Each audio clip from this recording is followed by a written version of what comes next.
just right away here. Does Zoom ever annoy you guys to the fact that now you have to hit got it after it says recording in progress? Yeah, we're recording now, Sean. Exactly. Well, welcome to a hero story. For a listener, if you watched Timmy's talk, the beginning. Did you say for the listener, like the one? There's just one. According to what is it, the NPR handbook, you're supposed to talk to the person as though they're singular, not plural. So it feels like you're talking directly to you. It's not true. Right to you, Ronald McDonald. You're not. According to NPR. Welcome to Hero Story. Like Sean said, we brought back Timmy's Talk, which is a show that we talk about nothing, and it's only on YouTube. So if you want to hear us and JD talk about nothing, you can. JD is not here this week. He's currently getting a Medal of Honor for reading Invincible fully. I don't know why they're giving him a medal. I was wondering where you were going with that. And watching Venom Let There Be Carnage 25 times what? Sean, Robbie Thompson wrote fucking Doctor Strange and the Sorcerer Supreme. That series is fucking amazing. Okay, I gotta read that. I love his Suicide Squad run. Oh, I think he's a great writer. I want to meet this guy. It's like the best team book I've read in like fucking forever. It's is that the one you're talking about with the multiple Sorcerer Supremes? Yes, yeah. That's the one. Like okay. Through time, it's so good. It's such an easy read. Anyway, and this is a comic book podcast where we talk about comic books. But because of that Zoom thing, that's why if you look at the start of Timmy's talk, I literally go, "Oh wait, oh," I'm just there like, "Oh, I did put you on the spot. I have to hit the button." So we're doing something new this week, since there's only 3 of us, and there's not too much news and there's not too much comics. If you only care about comics, we're reviewing Thor issue 20, which is the first appearance of God of Hammers. Oh, we're not. You are. Well, I am. Dark Knights of Steel number 3. And I'll talk Dark Knights of Batman Steel 119, I believe. Did you read Son of Kal-El? Oh no, I have it. It's right there. It's so good. It's really? So good. Really? I haven't read it yet. I actually forgot. It had one of the best moments I've ever seen. It's so good. Really? Hunter, you read it now and we'll just vamp. I got the variant.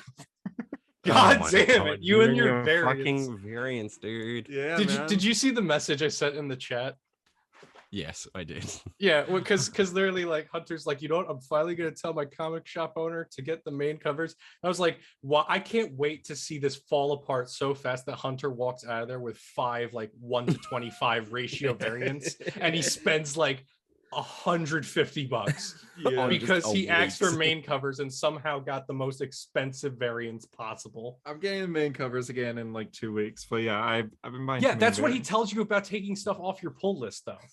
He says, don't worry, I still got the next 3 coming. And then after that, you're done. And then it keeps going. So in news of the week, we got some news this week. You're such a sucker. Let's get to the small stuff, then we'll get to the big stuff. Thor 4 concept art of Thor and Jane in costume. Very good. Oh, yeah. Very, very, very good. Very fucking good. Awesome. Jane we already had perfect. We already had that poster that showed us a little bit, but now we have this. Yeah, which shows the full suits. Yeah. Thor reminds me of Jack Kirby. Like a lot of circles, a lot of bright colors that don't necessarily match, but it works. Yeah, blue and gold. I love it. It's just like so in your face. I'm like, yep, cool. Yeah, sounds good. And then we also got do you see the behind the scenes look at Valkyrie's new suit? No, yeah. No, it's similar. Yeah. It's like similar style. Yeah. Very complicated sort of costume. Is it Google like it, bright Hunter. colors? No, it's it not looks bright it colors. looks like a Thor suit in the sense that it has like the circles, the 6 the circles. seals. Yeah. Okay. I forget what they're called when Odin's like ripping them off. You're unworthy. I forget what he says. Does he call them anything? I feel like they're representative of something. I feel like they're representative of the realms or something. Yeah, He's like, you're unworthy of the realms you serve. That's definitely not how Anthony Hopkins talks. No, that wasn't bad. No, that wasn't bad. You're okay, Sean. You actually probably put more effort into that than Anthony Hopkins did in his performance for those first 2 movies. He's not bad in the first one. He did a good job. He did an okay job. And wasn't it that for the 3rd one, like he wasn't going to be in it, but then he read the script and he was like, oh, I have to be in this. But he also gave his best performance in that very short window of time. Hunter, your beanie is definitely inside out. There's no way that seam. It's not. Is that how it looks? It's part of the design. Yep. Unless like your girlfriend like sewed that for you and it's special. You bought it for you. That actually makes a lot of sense. That's the kind of taste you would have anyway. It is. Yeah, it is. I can't find this. Oh, there it is. Oh yeah. It fits the rest of them. I think we can all agree that Jane has the standout costume. Yeah. Well, hers is like, I was looking Man, side by side at a picture of her in the comic. There's like, it's the suit. It's the same suit. I think it Yeah. helps that she was designed in like 2013. Yeah, So, you don't have to update it for the screen or anything. Yeah, Just it's not just put that costume in there. Yeah. exactly. It's same with like Sam Wilson Cap. Like they didn't really update much They because just it's already a changed the pretty circle aspect of it. it's That already a was pretty it. modern looking suit. I It's not can't like- believe they're actually like they're doing it. Like, Mhm. He said God, that you about could've asked Spider-Man. no, that's what it is, man. Like I still remember walking out of Endgame, my heart broken, but still happy because it was so cool. And I went, I think I'm just done with Marvel, man. Never would I have predicted I that did they'd the same fucking thing. somehow convince Natalie Portman to come back and play Jane Foster as Thor. Like, there's no way I would have predicted that. That being said, that's probably more predictable than what they did with Spider-Man. Yeah. And I still can't believe. So, like, it's just amazing to me that between all of these things that are happening now, anything could happen. We think like everything is so absurd right now, but spoilers for Spider-Man No Way Home and Hawkeye in 4, 3, 2, 1. But a year ago, I would have said that fucking Netflix Kingpin and Charlie Cox's Daredevil coming back was the most insane idea, and that you're an idiot for believing it. But anything can happen now. It's just like, how exciting is that now that I can like, I'm already excited for Armor Wars, right? Because it's Rhodey, it's my boy. He's finally getting his own story. But I'm like, God, they could fucking put anyone in that show. Like, who knows who's going to show up? It's so cool. They could just do anything. That's true. Like, yeah. Marvel is in this stage in phase four, where they can just do whatever they want, and they can go fucking crazy with it, and we're all along for the ride.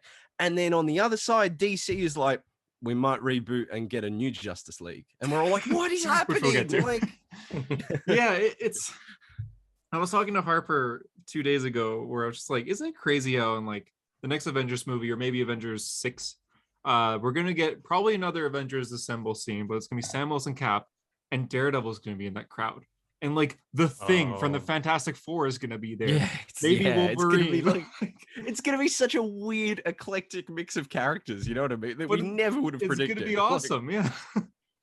We're just excited, And I never would have expected you being like the biggest Iron Man guy, being like, I think I'm done after Endgame, and then to come back because of Spider-Man and Thor. I was the same way. I know. I was the I know. same way because part of me was very worried, or at least like scared to be like, oh, we're going to be doing TV shows. Like, you want was it to be afraid the for that, Netflix yeah. shows to be a part of it. But I was scared that now it was actually doing TV shows and movies and everything's interconnected. I was worried about how that was going to go, but it's going obviously good. worked out well. Unpopular opinion, I still wish they just did the movies. I think doing like MCU marathons, there's no longer a thing with these shows. Well, no, I mean, MCU marathons kind of stopped being a thing around phase 3 anyway. Because like you do it. Yeah. Yeah, I mean, they're like 20 something movies deep and they're all at least 2 hours. That is at minimum 2 days without sleep. So like really you're looking you at can pause, 3 to of 4 course. Yeah, no, obviously, but that's not, hey, let's come over and have a movie marathon for the weekend. That's like, all right, I've booked off a week on the holidays. We're just going to sit there. We're not going to watch Thor 2. I've saved up my vacation days. I'm finally putting in my time. Let's do this. But like the MCU now at this point, if you just jumped onto it now, it would be like jumping onto comics for the first time where people would go, just read like these ones and like skip, whatever the fuck. Don't watch Eternals. Don't watch Thor 2. Just go to this. Like, it's crazy. I agree with the Disney Plus shows in the sense that I think maybe some of the ones they've chosen, I'm like, that's what you chose. Like, I enjoyed Loki, but I'm also like, I don't give a fuck about them going forward with that. You know what I mean? Oh yeah, when the Like- season 2 is coming, I was just like, okay. Yeah, like yeah, and I you think- hear I'll like watch the it. violins. You're like, what? How's it go? The dun dun dun. I don't know. I just stopped this podcast. Yep. dead. Yep. No, I agree with you, Sean. Yeah, no, totally. No, anyway, but like the concepts for the shows, like some of them I'm like, I think to most people who aren't like diehard War Machine or Iron Man fans, they probably look at Armor Wars and go, they're doing a roadie show, you know what I mean? Mm. And that's kind of how I feel about like Miss Marvel, I'm like, I don't really feel anything towards this. Like they're Or going really hard with these shows. Secret Invasion. I all feel at like that once could have been so an quick. Avengers movie. Yeah, and like Secret Invasion's gonna be a Secret weird one. Invasion. Yeah, that's a really It's a weird one. But like huge the ones Avengers that I think, event. but I feel like their lineup should have been more like Marvel Netflix, where it was like a few characters and they sort of build them up. Like Moon Knight and She-Hulk, those characters to me should have their like Disney Plus series. That makes just so much sense to me. Mhm.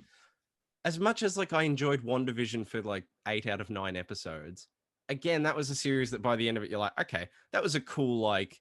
It was a It was cool awesome. concept I'll to see. probably them, never like, watch it. It again, was but cool that- for yeah, the exactly. That's experience. but exactly it. I It don't was a think it's great ever experience. gonna be as good as waiting for each episode to come out. Like That's I it. feel like you lose That was the something hype. by binge watching it Mhm. because you don't have the theories of what's gonna happen next. Mephisto. Yeah, Mephisto. But even then, it's not like I've seen Daredevil 4 times, and I'll watch it a 5th Oh. time. Oh my it's god, Daredevil. I watch Daredevil like every 6 months because I go, oh man, I should probably like be doing other things. And then I'm like, I'll watch Daredevil. And then I get like the first episode in, and then I'm like taken back to 2015, and I'm like, oh my god, life is amazing. God is Yeah, good. The I'll world put is it on in the background. I'll be like making dinner, and then I hear Matt be like, "Let the devil out," and then I'm like on the couch sitting. Yeah, you know. I have It's like, seen it's- oh I've my seen the God. first episode of Daredevil so many times because whenever I'm hanging out with a friend and they're like, "Hey, what do you want to watch on Netflix?" I go, Daredevil. "Have you seen Daredevil?" And I just see that same episode over and over to introduce them to it. But That's it's me with the good. first episode of Scrubs. I've watched the first episode of Scrubs so many times because I've gone to like rewatch it, and I've then watched the first episode and been like, boy, I remember that episode really well. And then I like get distracted by other things, and then I don't watch. And then the next time I go back, I'm like, I guess I better watch the first episode again. I've done that like 7 times. That Worth episode it? so I love Scrubs, man. It's my Well, there you shit. go. It's worth it then. I guess continuing through news, just going off with the Thor thing, E-Tree is also returning. Yeah, good. Mhm. Because like Now he's a that character. was that character was cool in like Infinity War, but it's like do something with him. Where's the handle? Yeah, It's also so- like He it's also needs dope. the axe. If you've got Peter Dinklage in the MCU, use Yeah. Peter Dinklage, man. Like Yes. you've got him. Like spread him out, bro. Like he's there. Absolutely. And he was so good at just the little bit. Yes, that's what killing you means. Yeah, he was. And he's like Uh. he's the lone survivor of his race essentially. So Yeah, it'll be exactly. it'll be cool because in the comics they're usually all alive, and it's also a realm, and they live on a planet, not a Mm. starship. Yeah. Like it's a planet that they're on, but okay. Anyways, I guess I was explaining when we started this episode, but I forgot. But we're doing Harper's idea. You want to explain? Oh, we're just Wait, that's all the news? No, we can continue news, but I was like, wait, hold on. You We're wanna already starting. explain that, starting or- it? Well, I mean, the title of this episode will probably be a hero story episode. Who gives a fuck? And Yep. then the title will probably be comic book debates because we're gonna just give each other some questions. Like I will put out a question, or actually, I'll go Hunter for or against, and then he'll pick Mhm. one, and then I'll say the question, and so it'll be randomly distributed on what side you're on, and then I gotta Hunter debate might it. open 30 seconds, then Sean will rebuttal, then Hunter will have another 30 seconds, then Sean will finish it off, Mhm. and then I will go, okay, here is who convinced me. And I we're going to just thought of try another one. very, And very non-biased, desperately. too. Yeah, we're going to try and be because I have questions here that I know which side I agree with, but it depends on the argument whether Yeah. or not, like, Mhm. so we're going to really try. But we've done the quiz a few times, and as much as I fucking love the quiz, I was like, we've got to do some different games because we can't keep doing the quiz every time. I would do the Yeah. quiz every fucking week. Like I I'm love okay the with quiz, that, yeah. but we can't. So like I think this is a cool thing. We'll introduce it. If people like it, we might just do a few more, and it'll be fun to like, in Scott Snyder's Batman, do you think blah blah blah was characterized whatever? And then it's Mr. gonna be like, Balloon. oh fuck, I don't know. Like, Yeah. watch you guys try and like Yeah, I don't know. or it'll just fade away, like when Hunter and JD used to do the history of like characters. Oh yeah, which we hap- did do that. It happened for like 2-3 episods, and then just We went over never the again. history of, like, Do you know what I Captain do? America, You know what I'm yeah. thinking? You What? know what I'm thinking? And we'll say this now, and I'll fuck everyone else here. Although Sean, you've never even been a part of this, so it doesn't matter. A hero story, a Star Wars story, episode 2 coming in February, whenever Boba Fett finishes. We have to do I it. think that's February, yeah. Yeah, we have to do it. I mean, there's a big Star Wars thing You out. said The we had to last do thing- Timmy's talk, and we did Timmy's talk. So I'm fucking carrying this fucking network now, Hey, man. we're, Like we're, I'm do- making. we're I am- bringing back book We're club. doing book club. We're doing book club. Armor We're Wars and fucking- we're- Guardian Devil. We're doing Star Wars, a hero story, a Star Wars story, episode 2, the Book of Boba Fett. I am Is it on- good? It's all right. Anyway, It's we'll all get right. I'm there. only now, watching yeah. it for the character. The story right Yep. now, I'm just kind of like, all right. But how do I pronounce it? Tamora Morrison? Is that it? Tamora Morrison. Yeah. Yeah. He's great. Like Oh, that's all I'm Taz. watching it for. I mean, we'll He's get to dry it in as about. hell. We'll get to it in about a month and a half. But I'm just Yeah. so happy that dude has been given work. Yeah. I'm like, yeah, let him go. He's fine. Jabba ruled with fear.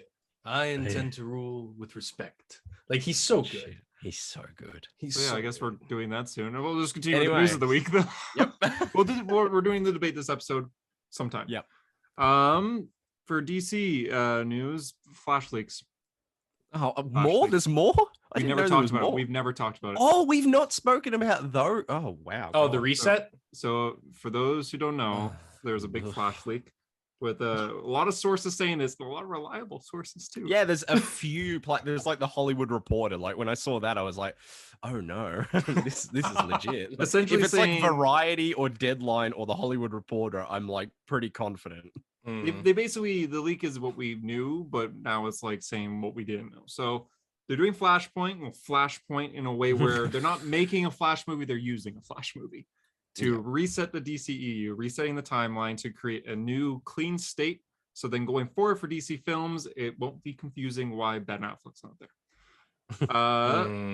So the leak is essentially bad for us. No more Cyborg, no more Ben Affleck Really? Batman. No more. Oh, wait. Henry No, Cavill there's Superman. no. that makes Yeah, there was sense. no way they were going to bring him back, That which makes is like. sense. I was Um, talking to a friend. It's funny with Ray Fisher, like when he made all the allegations, like people were up in the. I mean, I was up in the air. I didn't know what to believe. And then when the Snyder cut did finally came out, and we saw, oh, he actually was a massive part of this movie, and they cut like everything from Everything. the theatrical release. I was like, oh, that's very validating for Ray Fisher because he kept talking it up like you're finally gonna see like my story, and then I was like, he wasn't kidding. Like, Yeah, I It's remember good the to see a story of him after seeing it, where he's like, "Just watch that Snyder, Zack Snyder's Justice League." He was so excited. Oh, he was so happy. He was the happiest like- man alive.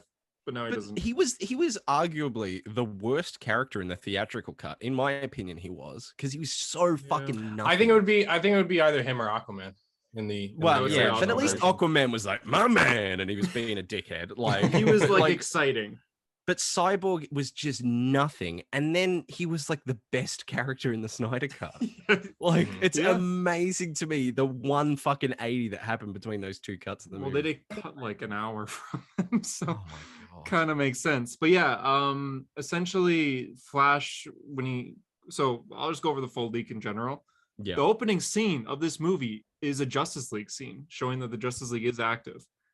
Gal Gadot was on set with Ben Affleck, and Jason Momoa was rumored. Some sources said Jason Momoa, some people didn't.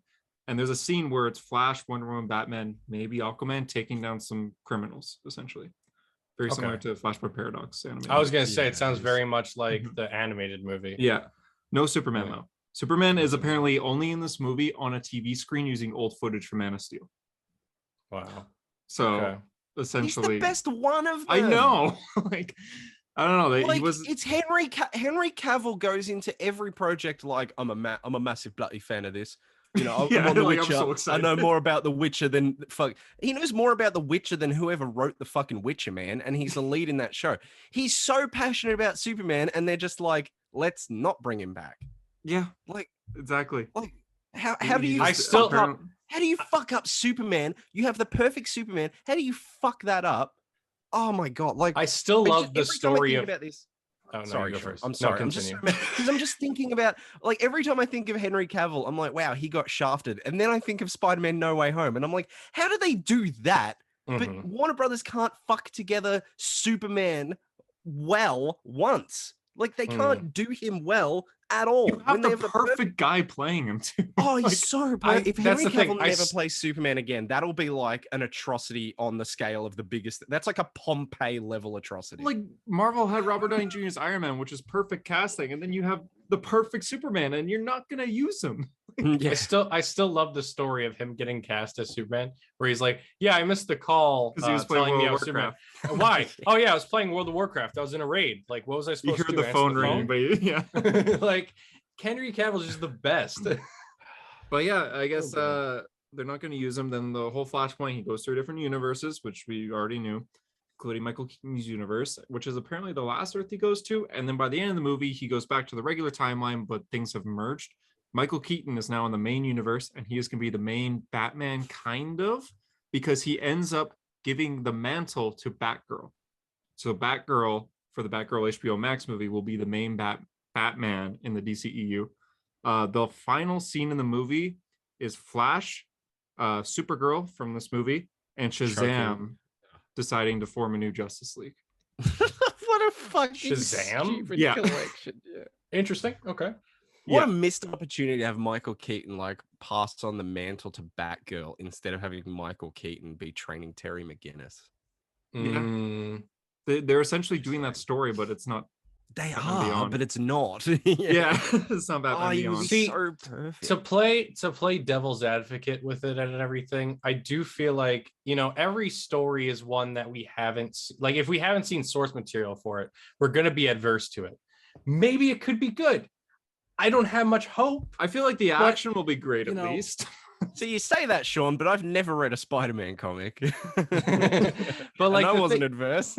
But like the thing is, like, you know, hearing like Michael Keaton's Batman passing the mantle off to Batgirl, that could be good. It just has to be done well. Yeah, but I'm not expecting it from an Ezra Miller Flash movie that it's going to be done well. Like this movie wrapped filming over the summer, and Batgirl was like casted in like the summer. So I feel like this is like a final decision kind of thing. Like it wasn't planned when they were shooting the movie. And then they're just like, we don't really have an ending. Yeah, we don't have a Batman. Pick a name out of the hat. Pick a character out of the hat. Who are we gonna get? Exactly. So it's like those memes where it's like, all right, we have an animated movie coming out. Who's gonna voice the main character? I could just picture the final scene. Okay, next character, Garfield, Chris Pratt. I could just picture this final scene of like Barry, Supergirl, and Shazam just looking at each other, smiling. No dialogue though. It's like, why the hell is Shazam here? Because apparently he's only in the final scene, and it's to form a new Justice League. It's like, what? And then as Ezra Miller's Flash turns to Supergirl and goes, "What do you say, Girl of Steel?" Why is he the one that? Why is he the one that remains? Why is it Ezra Miller's Flash that gets to stick around? Yeah. What He's the else worst. is Ezra Miller in right now? Fantastic Beasts and and this. It's just it's weird because it's a Flash movie. You have all these characters, which should be exciting, but it's like this is the worst possible outcome to having all these characters. Also, Warner Brothers, you don't actually have to make this movie to restart the universe. Just start making movies. Yeah. Just make a Batgirl movie with Michael Keaton's Batman, and then just go, oh, people liked that. Let's maybe merge them to get like. Don't stop trying to make everything an event. Imagine if Iron Man came out and it was half origin story, and then the rest of it was Iron Man forming the Avengers and then traveling through time to reset the universe and blah blah blah. Like, just start. Just make a story. I just think make it's a Flash movie. The original director of of the Flash, I forget his name, but he was going to have Flash go up against the Rogues, and then the very end, Reverse Flash was going to be revealed. Oh God, what was his name? Yeah. That's a Flash story right there. Flash versus the Rogues, and then you have Reverse Flash at the end to set up a sequel. Like that's personal opinion and thoughts. I genuinely think that Warner Brothers doesn't want to hit the reset button, and they don't want to admit that their earlier movies were bad, and so they want to keep going forward. Oh, that was another thing in the leak. I forgot to write just that down. Hit the reset button. It's okay. Flash was going to visit every DCEU movie, and then it would show those timelines being destroyed. He was going to visit Man of Steel and have it destroyed. Like you see, that's World just Destroyer. Crisis on Infinite Earths. Then, yeah. Like he was that, everything being wiped and out. He was going to visit Justice League, and it would be wiped out. Just the Snyder movies, though. Everything else would remain the same. I don't even like weird. the Snyder movies that much, man. But like, how much of a prick do you want to be to that guy? Like, Yeah. he's the like Zack Snyder is the only reason that DC movies are currently relevant. Like, they had no idea what to do genuinely outside of the Dark Knight trilogy. Warner Brothers had no fucking idea what to do with DC. They Not had since no the idea. 80s with They Christopher were trying to do Reeves. Batman and Superman since like the early 2000s. They were trying to do fucking Justice League in the early 2000s. They couldn't get a fucking project off the ground. The only reason the Dark Knight trilogy happened is because Chris Nolan went, "Hello, I'm bloody Chris Nolan. I want to make a Batman," and they went, "Yep, done," and that happened. But like everything else, it's like it's Zack Snyder's influence. I don't even really care for his work, but like They casted Batman Dwayne versus Johnson Superman- as a I Shazam think- villain in 2007. I think Batman versus Superman is like it's like watching someone like cut their wrist and slowly bleed to death. It's that level of boring, but at least it was like you know what? relevant. I will say the Ultimate Edition or whatever, the extended No, cut, the no, 3-hour just one. no. It's good. I It's can good. sit through that and be like, all right, better movie. Yeah, but when that when should have been in came the out- theater. Yeah, but I agree. But when that came Yeah. out, people were like, "Oh, theatrical here, ultimate cut up here." It's more like this. I It's saw like- Batman v Superman with my mom. I just realized that. Oh my god, is that why she left? That makes so much sense. Because her son brought her CBV. I love BVS, and I'm not gonna defend it anymore because I understand it has flaws. See, Snyder fans, you can like a movie and not defend it.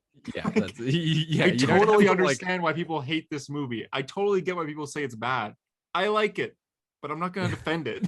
You don't Mm. also, yeah, you don't have to be a prick about it. Like, there's plenty of And things. Yeah. We all also, I you will, and- I will sit here right now and tell you that Alien 3 is underrated, but I also know there's a million people who go, "How the fuck do you like Alien 3? That movie is Well, garbage." there's a lot with Alien 3 though, where there was an original script. Because I have a coworker who is an William. Aliens diehard. Like in his office, if you sit down for an interview with this guy, I would beat him. it is I would just beat him. alien statues and I hot would win. toys staring at you For the from the debate. desk. Invite him to the You know, debate you episode. know. That's And that's a he's movie talked to me about it. Yeah. That's a movie that has an alternate cut that is far and away better than the theatrical cut. The Alien Oh. 3 assembly cut is like a whole different movie, man. It's so much better. Mhm. So much better. Holy shit. Anyway, But yeah, the Flash leaks that's our look not thoughts good. on Batgirl. We'll have to. Granted, maybe they're not real, but everyone's saying they're real, so I feel like it's kind of real. So. Granted, it's not. It's Ezra. Uh-huh. Uh-huh. Also, James Gunn and Dwayne Johnson both went on to say they don't know who Superman is in the DC. Oh universe. yeah. So blood shorts. I can't even talk. Blood shorts. Blood I was trying to say blood sport shot, and I just could not do it. blood shorts. James Yeah, Gunn's maybe we like, should yeah, put that Bloodsport away." shot saw Superman. We don't Yeah, know. but we don't know which Blood Superman. shorts. Blood shorts is so good. So you guys want to do a I haven't even finished my glass of Moscato. What is blood? anyway. Do you guys want to do debates or comics? Yeah, I or- need to come up with what. Do you guys have 3 debate have topics? 3. I have 2. I haven't thought of a third yet. Okay, you guys Yeah, I keep don't- thinking. I'm gonna talk about comic books. Yeah, All do right, then I'm comics good. first. Oh wait, no, I do have 3. I have 3. Oh, okay. I'll make this quick then. Well, I'm not gonna pick up my Thor because Thor number 20 was the first appearance of the God of Hammers, which is a strange idea. I'm only liking it because it's Donny Cates, and I know it's kind of like they revealed this villain, but they don't do the whole evil plan kind of thing. It's like when heroes meet a villain, they're just like, "Why have you done this?" And they go over their monologue. We saw the villain. We don't know why they're doing this. So Eitree's I've got dead. my third question. We can move on. Damn it. Eitree's dead. That's all I'll say. Okay. God of Hammers saw killed that. the dwarf. God of Hammers. I haven't actually read killed it yet. Every single dwarf in Node Valer.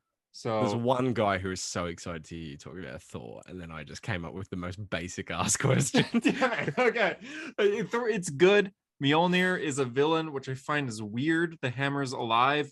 Like, yeah. So Jason Aaron had it. So Yeah. then the hammer was made because Odin had this. storm that he put in. Wait. Who is Donny Cates writing this? Yeah. Oh my god, really?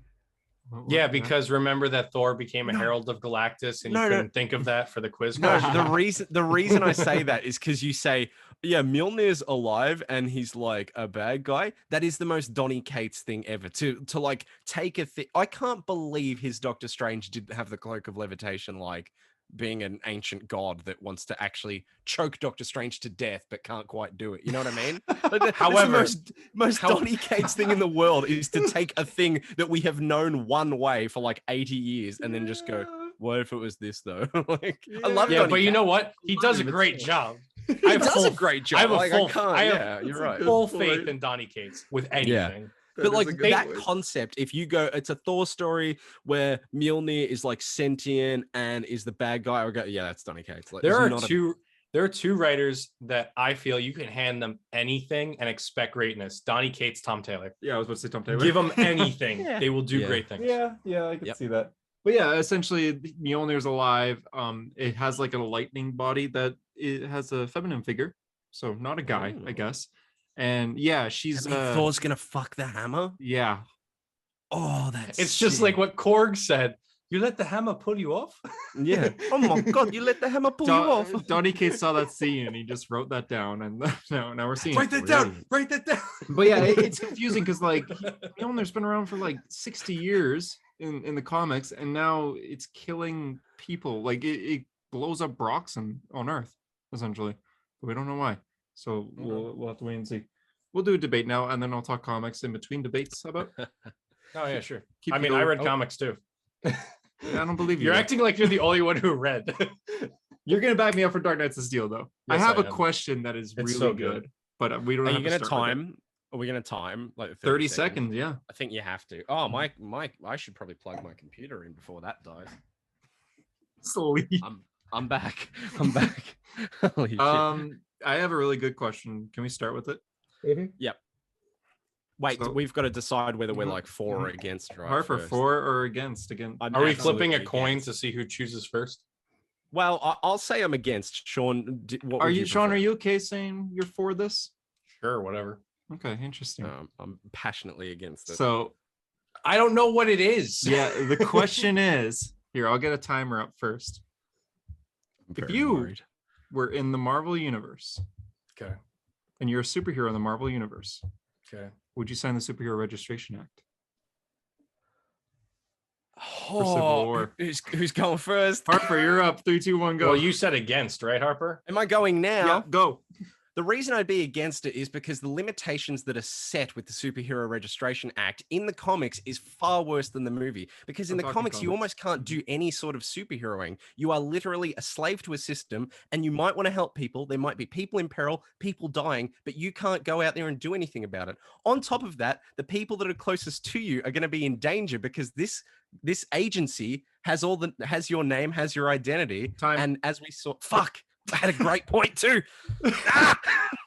Okay, you're up. I'm not going to be good at this. I don't like me. 3, 2, 1, go. All right. So my points for it would be that it's hard to do superheroing and actually do the right thing if the government's against you and you're an enemy of the government. How are you supposed to help people if you're seen in the public eye as being the villain and the enemy? And so not only do you have to deal with actual villains, but you have the government coming after you like you're a villain. So you're basically fighting two battles just trying to do the right thing. And in terms of, signing the act, it builds public perception and trust. Oh, that was it. Damn. That was so now Harper has one comeback, and then after you have a comeback, and then I pick. You ready? Yep. Go. See, Sean, I disagree because if we look at Spider-Man, arguably the best hero in the Marvel universe, who's been doing good for the last 70 years, he's been branded public enemy #1 his entire life, and yet has never strayed to go down the righteous path and do the right thing and save people, even refusing the Superhero Registration Acts, realizing how detrimental they would be to the superhero community. I'm done. Wow, 7 seconds left too. Fuck, that's a lot of seconds. Yeah, you could have kept going. It's bad. I don't like it. It's bad. You up, Sean? Sure. Go. See, the thing is with the Superhero Registration Act, though, by having heroes' identities public, for people like Iron Man or Luke Cage, you see that it builds trust because you know who they are and you know they're identifiable.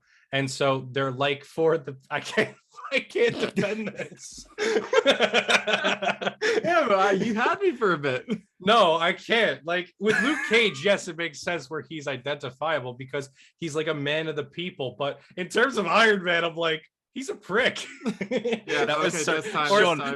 Sean, when you went, it builds public trust. Like, look at Iron Man. I just looked into the camera like, I don't know that public trust was really built for Tony Stark. I immediately thought of Iron Man #1 with him on Twitter, just being like, "Thanks, now I don't have Wi-Fi or whatever." Yeah, fuck you, dude, you prick. Like everyone hated him. But anyway, it was like, no, I can't say this.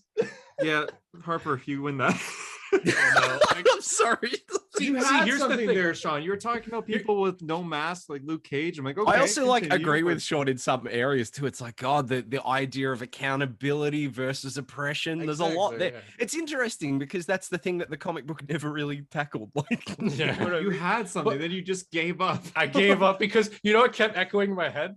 I was just because Harper brought up Spider-Man, and I'm just there like, Aunt May got shot because Spider-Man revealed his identity. Yeah. That was just echoing in my head. I'm like, can't really be for this because if you're revealing your it identity, was a bit of a layup. I mean, loved it's a ones are layup in the screwed. sense that like the narrative in the Marvel universe is that the Superhero Registration Act was bad. Like, even before Tony Stark signed it, he was like, not a real big fan of this, I'll be honest. That was a like hard the note. only questionable thing Captain America does in that series is work with Beat the Punisher. Shit. No, I was gonna say beat the Well, shit. he did. out He of did. it. He beat Punisher up first. Beat him. Like he didn't want to.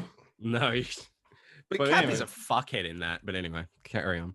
So Tony Tony Stark. like works with villains in that too. Like Someone- Oh, it's a, yeah. I saw a comment the other day. Someone was just like, Civil War is so funny because you read the Iron Man issues at the time, which is like issue 13 and 14, and it's Tony Stark like throwing up and almost drinking and being like so nervous about the Superhero Registration Act because he's like, is this the right thing? I want to do the right thing. And he's like, what if people get hurt? And then it's like Civil War 1 is him building like a Thor robot to go and kill other superheroes. Yeah. Like, And he's like pressuring heroes to join him. yeah, he's like, it's a completely different. Anyway. Yeah. But it does give one of the best Daredevil lines with the now you have 32 pieces of silver. Yeah. Sleep well, the coin. Judas. Yeah. When do you guys want to ask a debate? Okay, I'll ask one for you too. I'll be 4 if that's okay. Before Yeah. Oh god. Sean. I guess I'm against. No, you don't. No, if you want to be, Yeah, be you can pick 4, then Sean. I say we toss a coin. I don't care. Okay, you're I against have a then. coin. I have a Alright. coin right here. Sean's against though. I'm against. I'm against. Just do it. This is an Just do it. Australian. This Do is it. an Australian. This Do is an it. Australian 20-cent it. piece, which in America is worth negative $40. So Superman's on a kill. Yeah. The question we've Do got it. Hunter for, Sean against. Should the Netflix Marvel shows outside of Daredevil, which technically already is, be canon to the MCU? Well, I'm for that. Okay. You have a timer? Yep. Hunt, who wants to start? I'll start. Hunter, I guess. 4 should start. Yeah. shouldn't they? Hunter, go. Well, it already makes sense since Daredevil's essentially canon. And if Daredevil's canon, then Defenders is kind of canon too, since Defenders has such a huge impact for Daredevil season 3.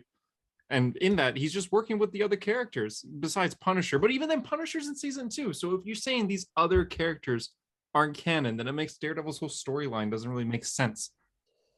Done. Wow, you had 7 seconds on the clock too. Yeah, I don't know what else to say. That was a good ass point right towards Yeah. the end there. Damn. Sean.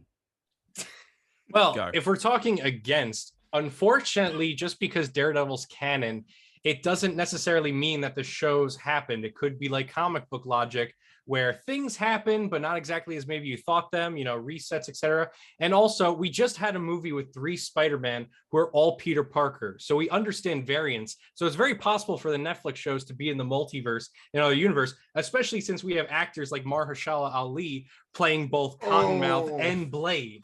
Yeah, I So, forgot about that. Time. Oh, I forgot about that. This is already the best one. This is the best one. Okay. Damn. Okay. Hunter. What? Yeah. Am I starting? Yeah.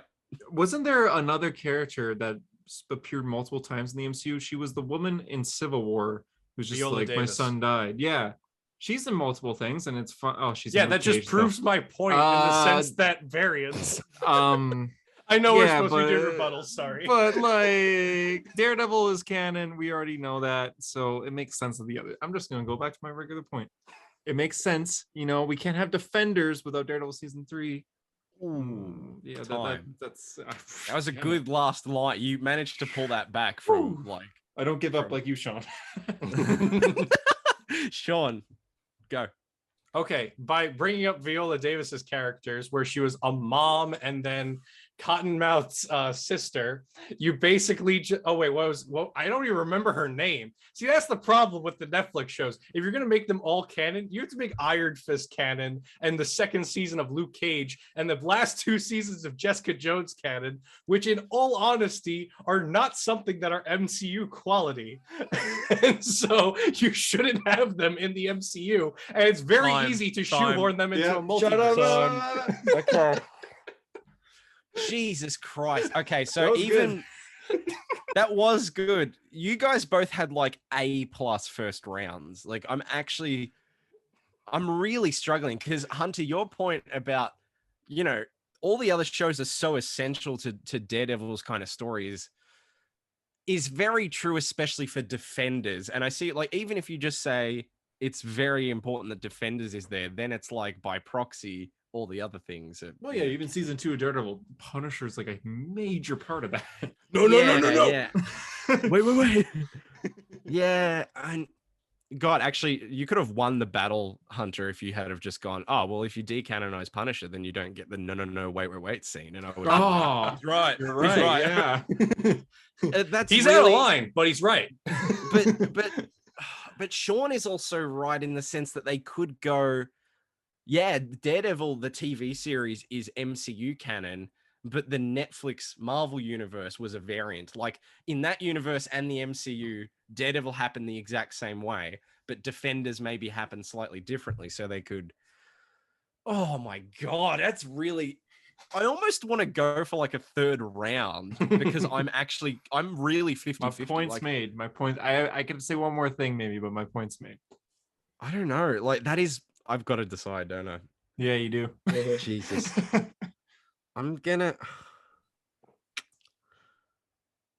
Oh my God. I'm gonna have to give it.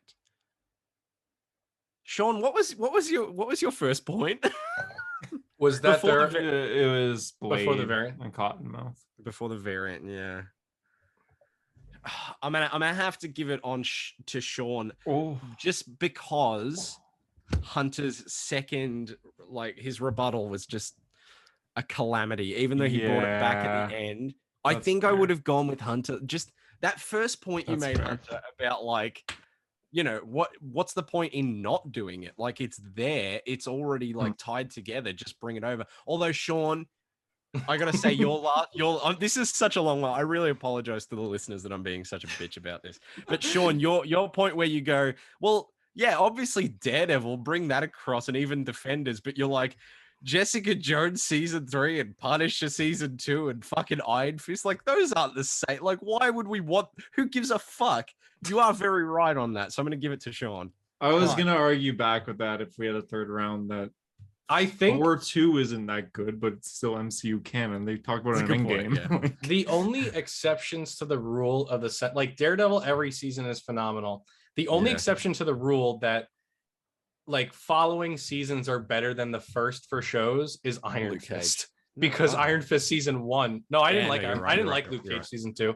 I thought season 1 was better. But Iron Fist is like the only exception. Like the rest of them, like Punisher, season 2 is not better than season 1. Season 1 is phenomenal, and then season 2. I didn't even get through season 2. I couldn't do it. It's, you know what it is? It follows, I think, a CW issue where the CW for a lot of their shows. First off, CW shows. But a big thing I didn't like about the CW shows in later seasons is that they started. I know they said they were going for like arc graphic novel style, but they were breaking their seasons into halves. So you had like a villain for one half of the season, and then you had another villain for the second half. So it was, you know, I can't remember the names. It was like, I don't even know. It was the guy with the flamethrower. Oh, an Arrow. Yeah, they like Flash. They did like like a They did the woman blood version of guy. Mirror Master, and then the blood, blood work, blood guy. right? Blood work. That's Yeah, it. and it was blood and shorts. both. Oh, and they Blood were short. garbage. Bloodshot, yeah. Yeah, but like that's the thing. So like Punisher did that in season 2, where they had Jigsaw, but then they also had, what was his name, Billy Pilgrim, right? Yeah, he was boring. God. Yeah, and like that's the problem. And also Jigsaw could have been more interesting, but they like made it a love story type thing with his nurse. Like they gave it a Florence Nightingale thing. And sorry, I didn't find it that interesting. Personal opinion, but I'm kind of excited to one day finish Punisher season 2 and watch like, you know, Jessica Jones season 3, just so I can like be like, man, remember when I used to be in this world like so many years ago? It'll be like nostalgia, even though it's not that. The best part of Punisher is Frank Castle's season 2 is Frank Castle's interactions with I forget her name, but the other character in that season, because it's like the daughter he didn't get to have growing up. Yeah. And that's like the best part. But the thing was, I found the first season better in the sense of getting Micro back to his family. Anyway, I'm for whatever your question is. Yeah, this has gone on 15 we keep minutes. getting onto like the Netflix Marvel shows on this podcast. I could last for 10 episodes. All right, I'm for Sean's point. Hunter, you okay with that? Okay, yeah, I'm against. Oh, so I give one now? Yeah. All right, I'll go with the first one I had. And Harper, you're talking first too. Have your timer ready too. For or against? For or against? I'm for. You're for? Hunter, you're against? Mm-hmm. All right. Should Harley Quinn be a member of the Bat family? I win, you lose. Right. Who goes first? It's 4. Harper, I think 4 always goes first. Harper, you lose. Yep. Go. Oh, I gotta be timing it, right? Hold on. Yeah, why, that's what we're waiting for. Wait. Where's my timer at? That's why Harper said there. That's why Punisher was just like, because he forgot to set a timer for the debate. Go. Okay, well, the thing about Harley Quinn is if you had asked me this 5 years ago, I would have been against it. But now, the way they've redeemed that character and actually put her in Batman comics has made her far more fulfilling to read. And so seeing her interact with the other members of the Bat family and actually be more of a hero instead of an anti-hero or villain, I think has actually made her a better character. So by extension, including her in the Bat family, like with characters like Robin and Nightwing, kind of enriches her character rather than taking away from the rest of them, which is time. Again, there you go. Okay, well, I'm happy with that. Okay, not bad. Not bad. Hunter, are you ready? Yep. All right. Go. She's killed children. she's a murderer. She's killed a lot of people. Yeah, she's served time in jail, but she's broken out. It's not like you break out and that's okay. She's killed so many people. She should have a life sentence, but because she escaped, it's okay. Oh, she saved a few people. Oh, that's okay. So if I went and I killed a child, I go to jail, and 5 days later I break out, it's okay because maybe I'll go help a child now. There we go. Have fun, Harper. Just we have, makes a better character. She killed children. She did. She blew up. All right, Harper, ready? Yep. Go. I think the whole point of the Bat family is redeeming people that you may think are not redeemable. You've got characters like Jason Todd and Bruce Wayne who have done terrible things but are trying to find redemption within this family. Now, Harley Quinn has committed atrocities on a scale hitherto undreamt of, but still, that character, much like a lot of comic book characters, lives in a hyperreal universe where you can try and feasibly redeem them by putting them in a superhero team and righting her wrongs just like they did with Jason Todd and Bruce Wayne. Time. That was actually perfect. Wow. Okay. It's perfect 30 seconds. Perfect 30. All right. Hunter, you ready? Yes. Go. This isn't Titans. Jason isn't killing children. He's not killing innocent people. He's killing criminals. Bruce Wayne, he's beating on criminals. Harley killed innocent people because Joker told her to, and she was just okay with that. That's even before she went all crazy. She was just in love with the guy. She was one of those, those women that watch a bunch of serial killer documentaries, but she's actually in love with an actual serial killer. And it's like, oh, go kill that 6-year-old boy. And she's like, okay. And she does it. There's no redeeming to that. I feel like there's a line where you can't redeem yourself. I was gonna Oh. say some more too. Okay. Hunter actually like said the line that I was trying to think of in the second thing, which is like the Bat family represents second chances. But I was just like, redemption. Redemption. Redemption. I was yeah. I won't say. I was gonna say some more stuff about the Bat family. Oh god. Okay, Sean. Don't See, decide in 15 minutes. Decide. I was gonna say this is also a tough one, I feel. Because I mean, Harper brought up a very good point as soon as he said Jason Todd in terms of redemption, because Jason Todd, like, it's still canon that he decapitated like the heads of lieutenants and stuck them in a duffel bag and threw them in front of crime lords. That's still canon, because Roy even says in New 52, where Jason's like, I was never a crime lord, and then Roy goes, a bag full of heads begs to differ. But Hunter just has the trump card with killing children and just like doing whatever.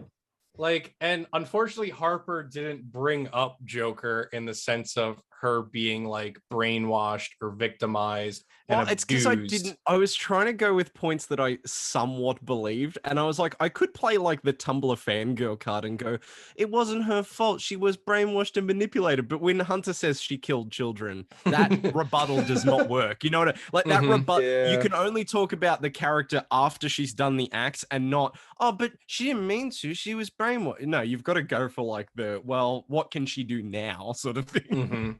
Yeah, so I mean, in terms of it all, I gotta give it to Hunter. Yeah, I agree, but it was I gotta give it to Hunter. I will even say I still believe what I was saying. I don't think Harley should be a hero, but I think what they've done with her has been good development. Oh, it's been great.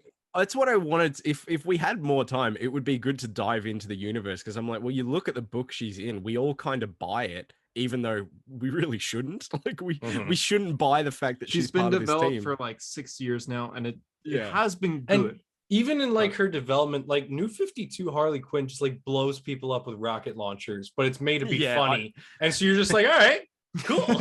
Like that's a hard one. Yeah.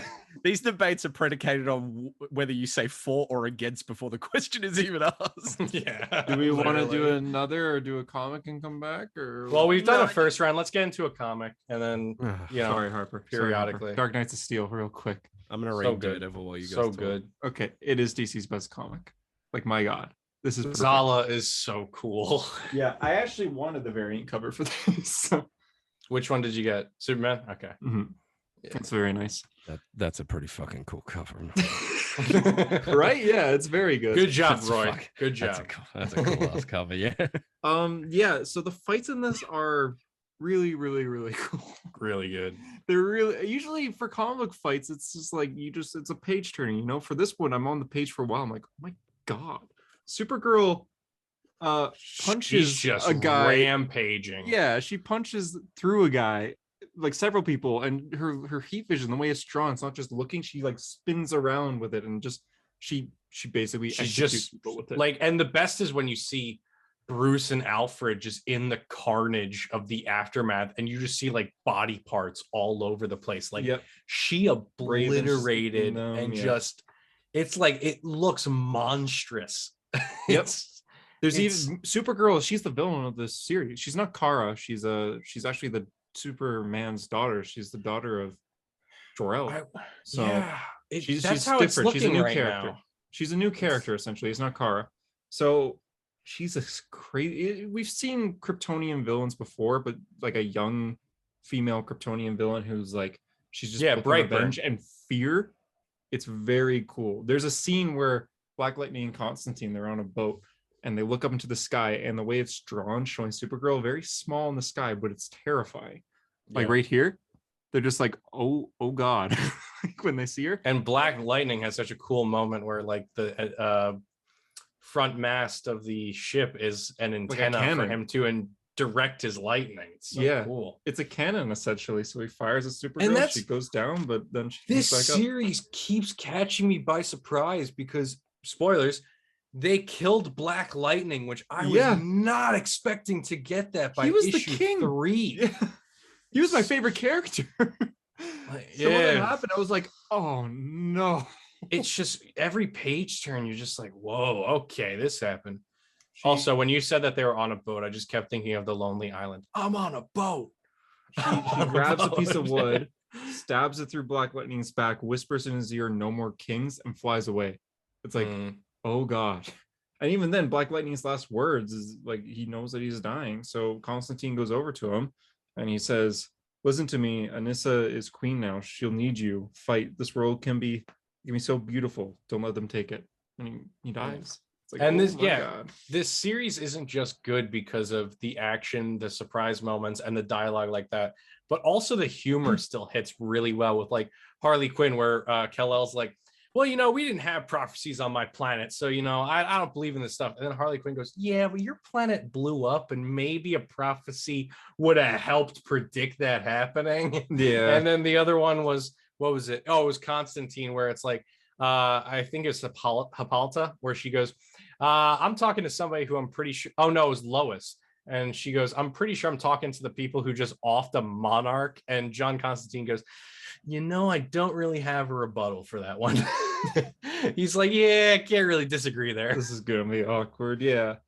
It's just, and next issue it looks like it's gonna be a flashback issue, but I'm okay with that because I have some questions. Well, I want to know what's up with Bruce's backstory. Yeah, because Bruce, they find kryptonite falls from the sky. Bruce and Alfred go over, and Bruce reacts because he's the son of Jor-El in this comic, but we don't know how that happened.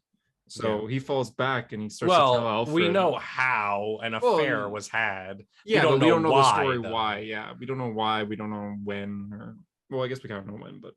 And we also don't know how his parents died. Like, is there a Joe Chill, but instead of a gun, it's a sword? Yeah, was what Thomas happened? Wayne around at all? So, essentially, Alfred says he knows, and it's time that he tells Bruce. 10 out of 10. 10 out of 10. Okay, I think I would agree. I think this whole series is a 10 out of 10. And that's that. We can get back to debates two now. Harper. Fight. Ooh, I'm back. Oh, I tell you, that was a good read. I guess I have the next question, so you guys can decide for or against. Sean, what was I last time? You were again. No, you're for. I was for the. I'll go against this time. I'll go against. All right, I'll be for. Okay, so you're starting first. Okay, let me just get my timer. Sorry. Okay. Was New 52 a good idea? Rebooting DC Comics in 2011. Ready? Harper's 3, 2, 1, go. See, I think New 52 was a good idea in the fact that obviously we have the universe we all love with Prime Earth before the New 52, but the only way they could really bring new readership in and revitalize the DC universe is to bring, a new sort of flavor to it. Rebooting the universe, obviously there are arguments against it, but when we look at something like Rebirth, which tries to bring everything back together again, arguably it failed far worse than New 52 did, when New 52 was at the height of sales, the height of interest in DC, and in my opinion, had the height of some of characters' best stories. Fuck. We don't get to hear your opinion. Best stories is struck from the record. I was going to say, debates don't have opinions, Harper. Come on. Yeah, they do. That's a lie. That's Sean? so stupid. Go. All right, go. Mhm. All right. So in the terms, I will concede that the New 52 is an idea in the sense of getting new readers on. However, it was a problem in the sense that it just stopped books and developments dead and reset everything in a way that didn't make sense because it was a focus on creative freedom. But Batman already has every single Robin. The Justice League hasn't formed yet, though. Nothing made sense chronologically, even across series. So there was nothing that made sense. Like Harley Quinn's on Coney Island. Like, yeah. Harper, you ready? Yeah. Give me 1 second. Okay, go. You can argue continuity-wise that it doesn't make sense, but what I will not hear is the fact that character arcs were stopped dead in their tracks when all of these characters had pretty much had their arcs to the point where you could stop the DC universe completely dead, and I think everyone would go, yeah, I mean, their stories were pretty much told. The New 52 gave the opportunity for a new readership to jump in, experience these characters, and then revitalize interest in the DC universe, to then go back and enjoy those stories that we already loved beforehand. Time. Good. Yeah, you have 3 seconds. Do I have left? Oh, thank God. It wasn't like 10 seconds. I would have killed myself. Okay, Sean, go. Yeah, but unfortunately, Harper, with like going back to the stories that we all know and love, there came the question of, did these stories happen in any capacity? Like, we don't know about how Under the Red Hood happened with Jason Todd. We just see a quick flashback of him pointing a gun at Batman. Like, we don't know how that played out. And same with like resetting characters in the sense where like Tim Drake as Red Robin turned into a much worse version where now he's leading a mediocre Teen Titans team as opposed to the growth that he did. Time. Good. I agree with both of us, to be honest. Yeah, that was good. Both It's a of you good conversation. Trying to remember everything, you guys. I don't remember anything now.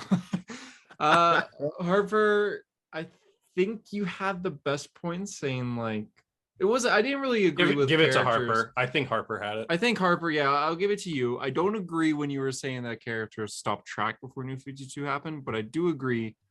Neither do I, because I think about Stephanie Brown and I'm like, man, she just got like gutted halfway through. Yeah.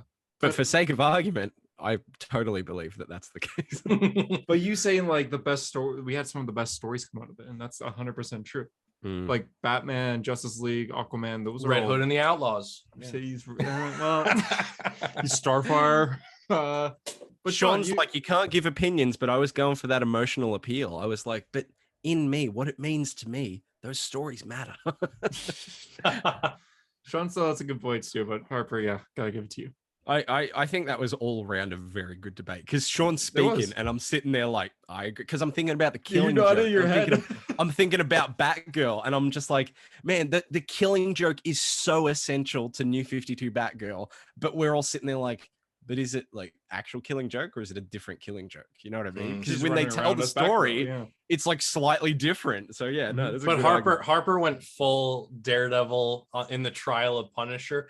Let me tell you who Frank Castle is. Yeah. I tried to go like, I will not hear. But yeah. That was good. That was good. I will say you came in strong on the second round with just, listen, Sean, I'm going to tell you how it was just like, let me tell you how it is. All right. Sure. My arguments are probably not even that good. It's just that I say dumb shit very confidently. Yeah, maybe. Like, that has been my entire life. You're just that like backup guy in like a crew where you're like, yeah, I'm like, listen here, motherfucker. Yeah. And then I make a point that like isn't very good. Sean said something that I'm like, oh yeah. When you're talking about like the dead stopping of character arcs, I was like formulating that argument in my head against where I'm like, you know, they pretty much ended, let's revitalize. But I'm sitting there like I could not fucking agree more. I'm like, everyone, it's like the DC universe rebooted when like it was the most interesting to me. You know what I mean? Yeah, Wally West just came back too. Yeah. Yeah, and I'm like, oh. That being said, I stand by the fact that I think New 52 was. I should have just brought up Wally. Yeah, that would have killed me. I would have struggled. I should just said it just erased characters we loved. Wally West, and I would have had it. Yeah, no, I agree. I would have sat there like, fuck. God. Because was Stephanie even in the New 52? I think she appears near the end. Yeah. She's spoiler. Yeah, she's spoiler in New 52. Okay. Yeah. Okay. Holy shit. This is hilarious that this is. I'll be against. You be against? I guess I'll be for. Is that okay, Sean? Because I was. I don't care. I'll play devil's advocate. Hunter, I'll play the you're easy for? road. Wait, no, you're against. No, I'm against. No, I'm for. I'm for. Hunter, you're against. Sean, you're for. The question is, did DC Rebirth help revitalize DC, or simply set it up, for further failure? Can we switch? So Hunter, I'm for. I start first. Yeah. You know, start. Yeah, first. Harper, when does my clock start? So you're arguing in favor of DC Rebirth, right? Yep. Oh, no. This is like a natural progression of Sean's last argument. It's just the same shit. All right, Sean, go. So in terms of DC Rebirth, it was the perfect start to the DC universe in the sense that it was a vision of bringing back the greatness of DC. We had a beautiful one-shot that reintroduced Wally West and kickstarted all kinds of stories and new series that just made every DC fan happy. You can't look at that one shot and not see the hug of Wally West and Barry Allen and just think, this is going to be great. This is going to be okay. And just kickstarted everything. Time. Holy shit.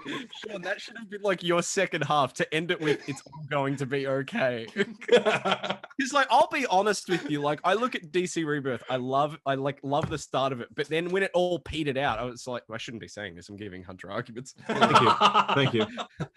Thanks, Harper. I'm sorry. Fuck you too, buddy. Okay, let's go. Let's do this. Hunter, go. We'll drive. So yeah, I do love DC Rebirth, but near the end of it sort of petered out, and it just it became a bit of a mess where writers were being changed, and artists were being changed, and it didn't stay on track. Now going back to when it first started, New 52 was actually doing really, really, really good. Batman was good, Justice League was good, Aquaman was good, Flash was kind of getting bad, but it was still good at the time. And then Rebirth kind of just reset everything. It lost people jobs essentially. So because time, Jesus, whoa, oof. that was a good swoop at the end. He's got a good there are, yeah, because every book restarted, every single book. Yeah, and it felt like it. All right, go, Sean. Well, see, unfortunately, Hunter, if we're talking New 52, Rebirth was already had an issue from the start where it had to pick up the pieces of the New 52 and undo the damage. So if anything, Rebirth did the best with what it was given, because it returned Wally West and all characters we had forgotten about. And then it had to put out series like Doomsday Clock and, you know, all these series that return characters like, you know, the Justice Society of America. And it was doing what it could with what it was given. Oh, this is a good one. Hunter. Okay, I'm good. Go. Going to Doomsday Clock there, they could have just made a story there from New 52. You could have just brought the Justice Society back from New 52. It didn't have to be a Rebirth status quo, because New 52 was already set off and everything felt connected. When Darkseid War was happening, it was referenced in other books. Like when the Justice League were gods of whatever, they were gods of whatever, or talked about it in other books. When Rebirth happened, everything was jumbled up. That's why the Justice Society returned 3 different times, because it wasn't like Of course you bring up Darkseid War. Yeah. Here's my thing, Hunter. One of my favorites, yeah. You very hardly took the stance that New 52 and Rebirth were almost like completely different universes. Yeah, I did. But like Doomsday Clock is still technically happened in that. But you're right, with the jumbled mess and like the point I was giving you about, like, you know, it all kind of just became like, who gives a fuck? Because like now I look at but like when I look at New 52, it led to Rebirth, and we all went, "Oh, they're giving it us back." But then Rebirth led to like what we're at now, where I don't read a single DC book. Like I could not give a fuck. That being said, I have. Don't do it based on personal opinion. No, I'm not. That's why I'm gonna have to go. I agree with Sean here. I have to go with Sean. Hunter had plenty of points that I genuinely was like, yeah. Like after that first round, I was like, oh no, not again. It's hard to be against that, because I'm totally for Rebirth. Rebirth's my favorite time in comics for DC. So well, I think a big thing is Rebirth is so good in like a concept and when it was starting. The only problem is like it was one of those things where it had such a great ideal of what it could be, that when it petered out, it was kind of like, ah, man, there was so much potential there. What happened? Sean really weaponized the last argument he had against me to use in this debate and just continue that through line. Like he was like, damn it, I should have used Wally West. And then I'm like, DC Rebirth. And he's like, oh, here we go. Yeah, New 52, it's kind of like up, down. Then near the end, it goes up. And then Rebirth. First 2 years of Rebirth, it just skyrocketed. Oh my god, it was so good. Everything was good. Like everything was good. It died with the Heroes in Crisis. That was pretty much the end of it. I would say it died with Heroes in Crisis and Bendis joining Superman, restarting all Superman. He was after. He Heroes, wasn't he? 2 months before. Oh, actually, really? Yeah. And what annoys me about Heroes in Crisis is it is such a good series and idea in concept, like seeing superheroes deal with go like through the mental trauma, health, but then they made it a murder mystery where the murderer was a hero. Wally West covering up the murder of everyone, which again, we could go on with it even more because Yeah, we won't so get many into it, but- retcons had to be made to undo that, like Reverse Yeah. Flash whispering in his ear And to cover it up. Savitar exploding. yeah. The Avatar, like I'll agree with you there. Heroes in Crisis, I think, is where it all went wrong. I mean, I'm against Sean. I'm against your thing. Okay, I'll vote for. I burped. oh, but I will say, in terms of that one shot, if I'm having a bad day at work, I will just look at that hug between the flashes, and I will just have like hope. Just the arm grab in general. Yeah, it's so good. Anyway, what am I doing? That issue actually made me cry, like genuine, like that scene where he opens JD his too. eyes. And... JD said he cried as well. Anyway, Who says who's I'm going? against. I'm against. Is it my question or Hunter's Yep, question? You're it's asking yours. a question. Oh, I'm asking. Okay. All right. This one's a little fun. All right. Jason Todd is the best Robin. Who's for? I already said against. Have fun, Hunter. You ready? He was my favorite at one point. Okay, just gotta go Ready? back to 13-year-old Hunter. Hold on. And go. He's the Robin who died. I mean, he's the Robin that something big actually happened to him. Like Dick Grayson was the first, but then and Damien's the father or the son. But he's the Robin that everyone knew died. The entire world at the time was talking about this. This made the news. This was on TV and everything. How often does that happen nowadays? And so because of that, we're saying best Robin, I guess. So he was different from Dick Grayson. People didn't like that, so he died. But when he died, that made him important. Stop. Harper, Right. you ready? Yeah. And go. You could argue Jason Todd brought popularity to Robin as a character, but in terms of who was the best Robin, Jason Todd was given the least, in fact, almost given nothing. And his only attribute as Robin was being an asshole and then dying. Characters like Tim Drake, despite coming... Tim Drake.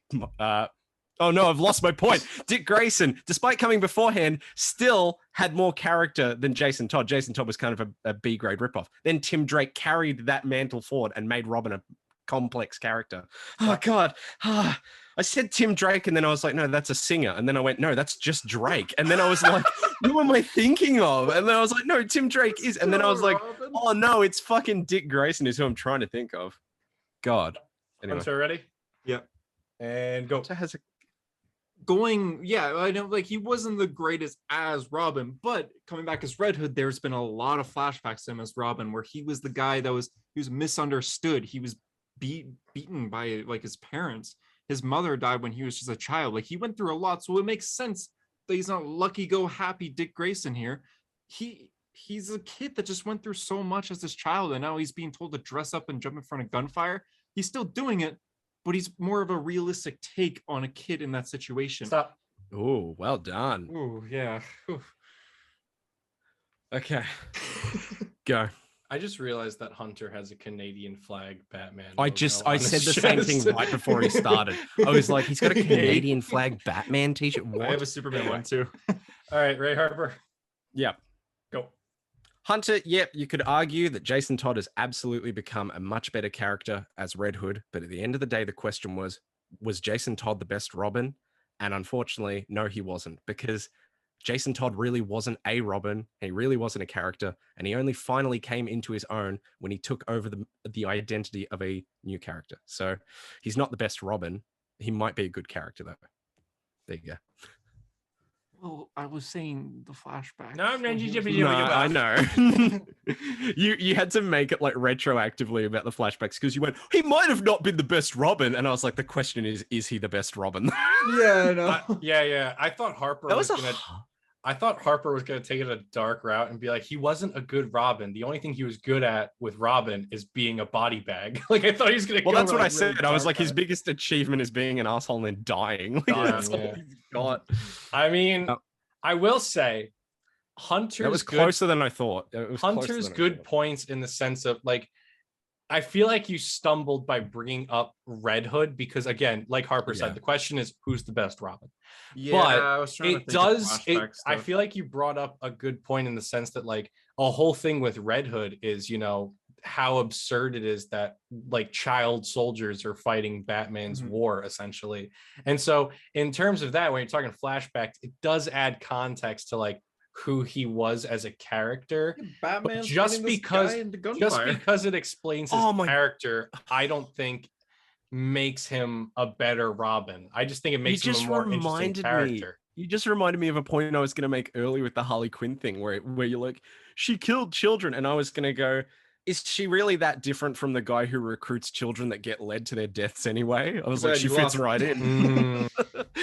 But yeah, I gotta give it to Harper because he focused more on Robin, less Red Hood. Yeah, I think my arguments were more Robin in general is bad, not Jason Todd. Yeah, that's the thing. I think most people would go with like Jason Todd is the most boring Robin. Yeah, he is the worst Robin. But like, he may have became the become- most interesting character after. Yeah, like exactly. Like you could argue Red that Hood's Dick good, Grayson has been Robin's more of a stagnated like character in terms of where that character has gone from Robin to Nightwing. But everyone has a versus- different opinion on the bit. Like my personally best Robin for me, Damian Wayne. I think he's the best. I like But a lot of people say Dick, and a lot of people say Tim. No one Yeah. says Jason though. Yeah. That should have just been my argument. I could have been like, a lot of people say this, a lot of people say that, but no one says this. Yeah.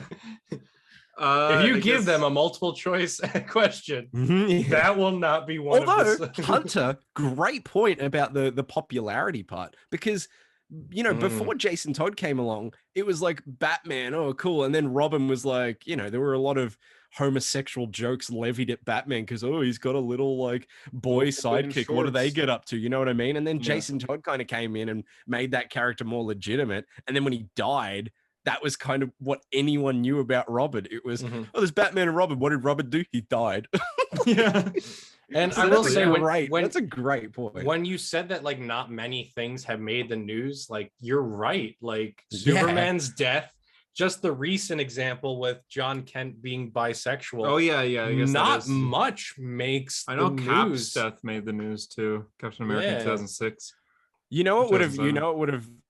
I don't know if it would have entirely helped, but you could have set it up, Hunter, and been like, people always say that Jason Todd is the worst Robin. Yet when DC decided to vote for whether or not he should die, at least at minimum 50% of the audience was saying that no, you need to keep him alive because he's the best.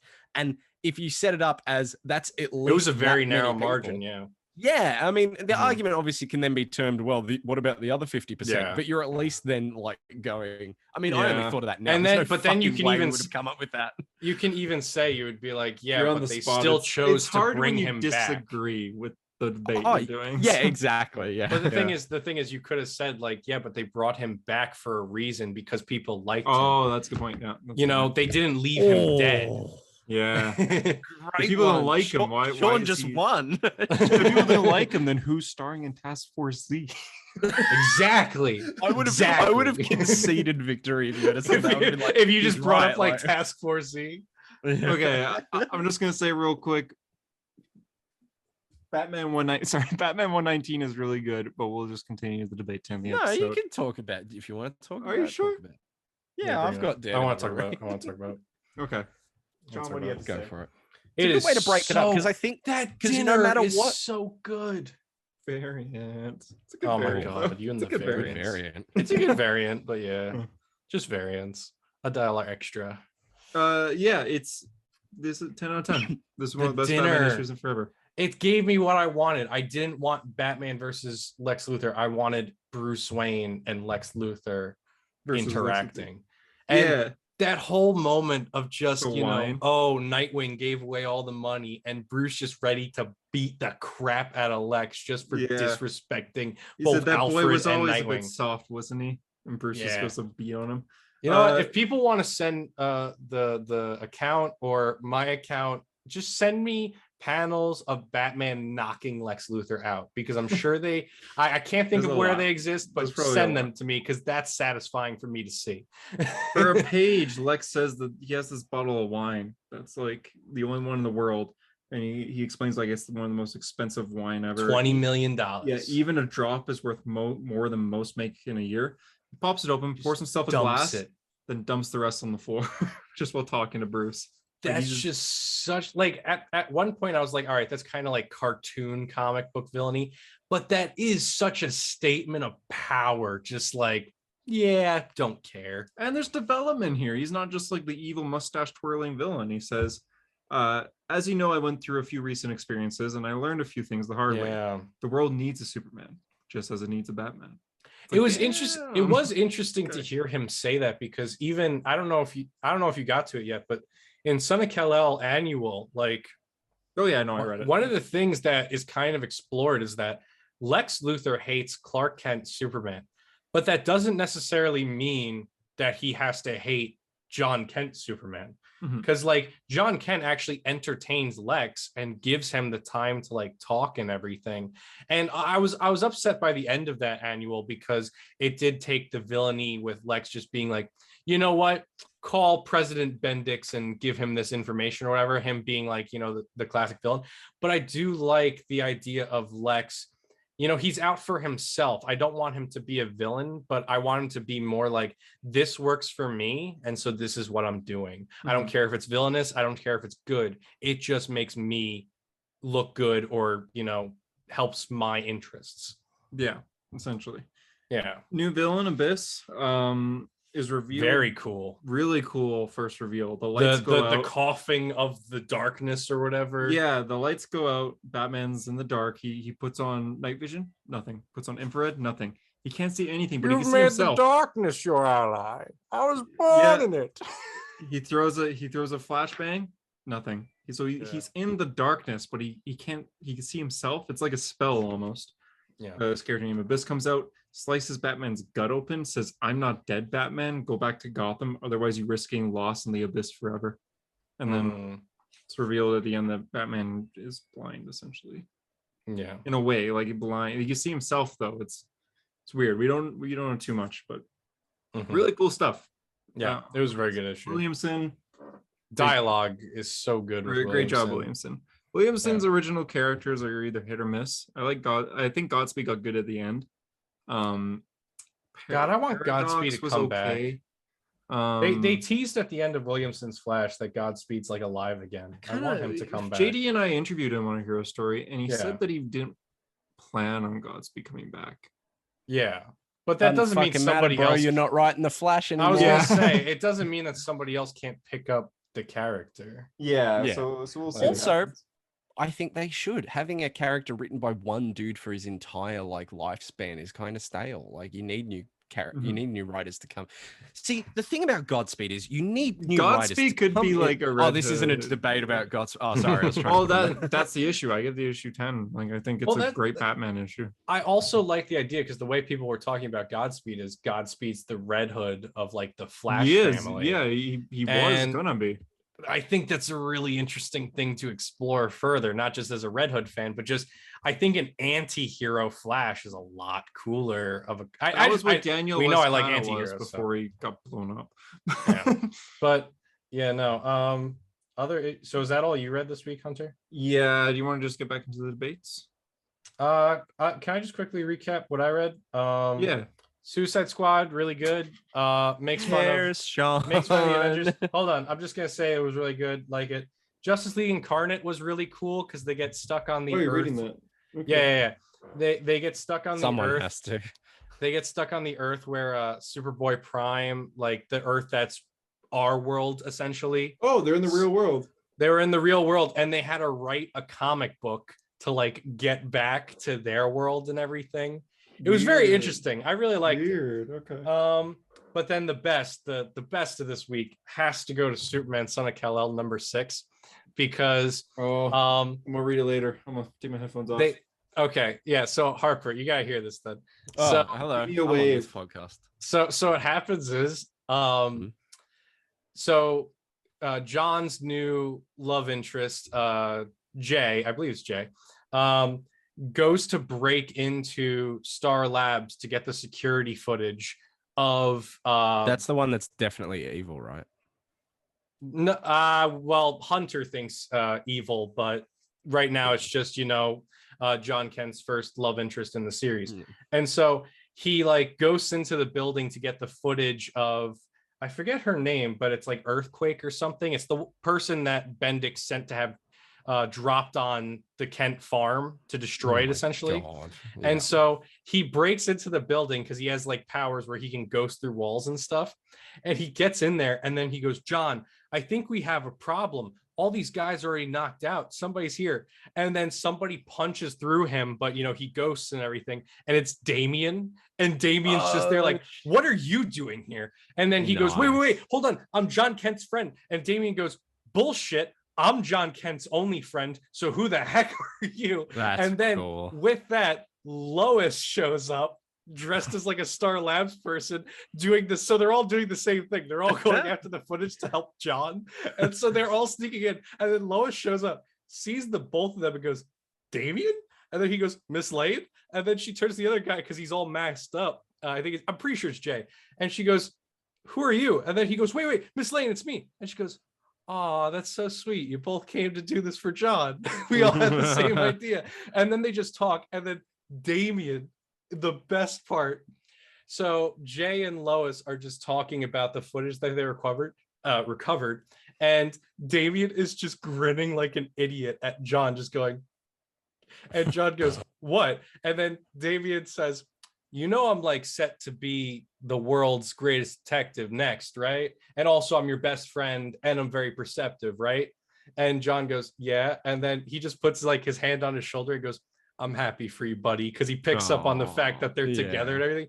It was such a good moment. It's gonna be really sad when that character is revealed to be evil. I hope not. I hope Hunter's wrong with his theory. We waved. Okay, who's That's for? Crazy that they killed him off though. That's weird. Yeah. Okay. Last round, right? Yeah. Who's for? Who's against? This is a pretty simple question for mine. Sean, you can choose. What did I do last time? By the crimson bands. I don't know. By the hoary oaths of Hogarth, or whatever. I'll be against. I guess I'm for. You ready? Yeah. Ask the question, then set the timer, so you have no way to think. Should Batman retire or be Batman forever? Go.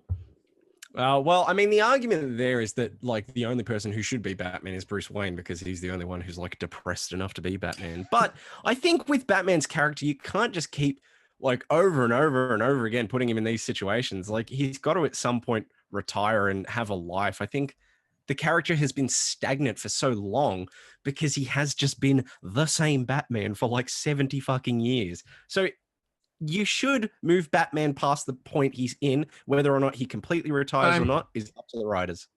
Nice. That was an actual opinion. Sean, 3, 2, 1, go. Well, I mean, the thing with that, Harper, you're talking about the character not changing and everything, but a whole big thing of Rebirth Batman onward is how it can be a better Batman going forward. Every event, City of Bane, Joker War, yeah. But every event has basically been to prove that Batman becomes better by having more people brought into his world to become a better Batman. And so every event you bring up City of Bane and Joker War. Well, that was the whole thing that King was exploring with War of Jokes and Riddles and everything. It is, yeah. No, I see what you mean. Just I was trying to work that. Yeah, she's like, yeah, I know what. Bear with me here. Okay, Harper, you ready? Yeah, go. Well, the thing with Batman, I reject that, Sean, because Batman isn't becoming better at being Batman. If anything, he's becoming worse at being Batman, and it's gotten to the point now where is he becoming less of a help and more of a hindrance, because every time he's trying to better himself and be on the same league as other heroes like Nightwing and Superman, he's failing again and again. At a certain point, you've got to wonder, is it worth him continuing the fight, or should he try and train the next generation to be better than Batman ever actually was? That's time. Wow, right on the timer. Yeah, I'm good. That's pretty good.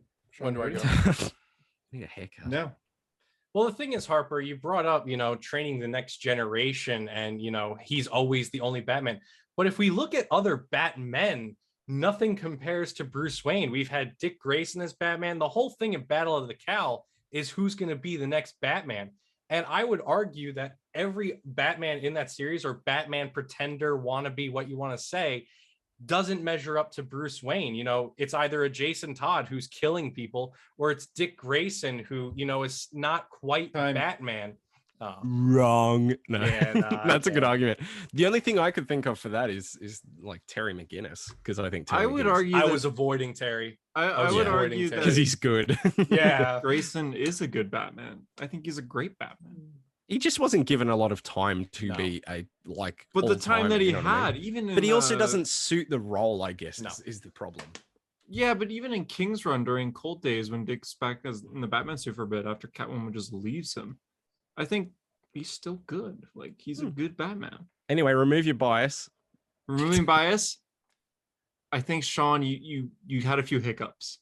I had hiccups. Yeah, no, you're just like that is, but I mean that is debating 101. I think people are stupid when they think that stumbles ruin like debates. Like, I hate nothing more than when people are making an amazing point. Yeah, but it's and also then they trip up slightly and then they continue with it, and then the other team goes, well, I mean, obviously not. And it's like, shut the fuck up. The thing is, it's also like breaking the rule of improv or theater, where it's like, if you screw up, don't acknowledge that you screwed up. And I was just there like, yeah. I went for so long on that fucking first one with the Tim Drake, just trying to. I was like, "What is the name?" I almost couldn't think of the name Dick Grayson. I gotta give it to Harper this time. Yeah, no, that's all right. Although you did have a good point. It's just it felt like I didn't give you much time to think. I couldn't put it together. You didn't give him much time to think. You asked me the question and then went, go. Yeah. Got you. That's true, but you had like legit. Sounds like you rehearsed this, so you're good. Well, I've had thought. I genuinely think that Bruce Wayne. It helps that before we were recording, I told you the question. Okay. Yeah, you gave me all of them, and I spent the last 4 days writing notes. Yeah. Like you can see your eyes like read. I just turned the camera in and my entire wall is just notes on every argument. If Sean says this, say Terry McGinnis. Okay, oh my God. Harper, my question to you two, for or against? I'll take 4 since I was just against. Okay, I'll do against. I think this is very fair for both of you, to be honest. So Sean, you're 4? Okay. Are you? Sounds good. Yep. Is Avengers 2012 the best Avengers film? Time starts now. I would argue that Avengers 2012 is the best film in the sense that it had the best standalone story for the Avengers. Like, Infinity War is a Thanos story. It's not an Avengers story. And the very first Avengers 2012 proved what was possible. We took all these individual characters that we had seen previously and put them together in a story that flowed continuous and worked out well. It called back to their developments, their previous films, but it put them together and turned them into something new. Good. I'm ready. That was a fucking A+ argument. Hunter, go. You're right. Infinity War is more of a Thanos movie, but I would say it's more of a better movie. But for best Avengers movie, I still say Endgame. By then, you have the team developed. You don't have to go through the development of this team getting back together, forming. Avengers 2012, it's pretty slow. The first half is very slow. It really picks up when Phil Coulson dies and the Avengers actually assemble. From there, it's not that entertaining till the end. Well, Endgame, you got this whole story where they're a team. They're working together. There's team ups. They're splitting up and they're getting back together. Time. Okay. What if... Okay, you have the timer going? Go. All right. Well, if anything, Hunter, I'm going to turn your argument against you in the sense that, you said that the last part of Avengers is the best part because it was slow and everything. What was Endgame? It was 3 hours, and the only thing that really matters is the final battle. Endgame is not a good film. It's a good conclusion to 22 films. Meanwhile, Avengers is a good standalone film, and all the stuff before the final battle, which is what you claim to be interesting, is good because you see, the tension between Captain America and Tony. Time. Whew. Sorry, headphone users. God, I don't even agree with Sean, and now I'm like, do I agree with Sean? Hunter, go. Well, comparing the two, Avengers 2012, it's not a team. It's a bunch of people just trying to get to know each other. Well, Endgame, it's a team, and like I was saying before, you got them together, then you got them split up in different teams. You got the Cap and Tony dynamic. You got Thor with a new character. And it's all back together again, where you get every character for these 22 films all together for one Avengers assemble. It is an Avengers movie. It is the best idea. If you were if there's no Avengers movies and you loved Avengers, Endgame would be a perfect movie for you. Time. Fuck. I mean, here's the thing. Sean presented his arguments so fucking well that he could have said, I think Avengers good. But if he said it the way he said those last two things, I would have been like, he's right. Like the man has got a point. Hunter, you had some excellent points too, in the sense that it's Avengers End. I mean, I disagree. I think Infinity War is the best Avengers movie. And I also do too. But people always say it's a Thanos story. Thanos. I'm like, it's 50-50. Like, it's partly a Thanos story, partly not. But as per Sean's argument, I had to kind of like be like, okay, well, this is the route we're taking. Let's see how he uses it. And like, Sean would have had an argument that made me stay away from Infinity War, and that's if he said, well, the Avengers aren't even together in that. Like Cap and Tony don't even speak. They're not even. They don't share a screen once. No, they don't. That's why. It's still the best. Away. Yeah, that's why I stayed away from it. Like Hunter, like genuinely excellent points about how that is probably the best Avengers story in terms of everything coming together and seeing the Avengers at their peak. But like, if you didn't know the MCU was a thing, then you were a huge comic fan, and your future self came in. Would you show your past self Avengers or Endgame? See, you know, the thing too is I think Avengers Endgame is a great movie. Like, I thoroughly enjoy it outside of that scene in Thor's fucking house.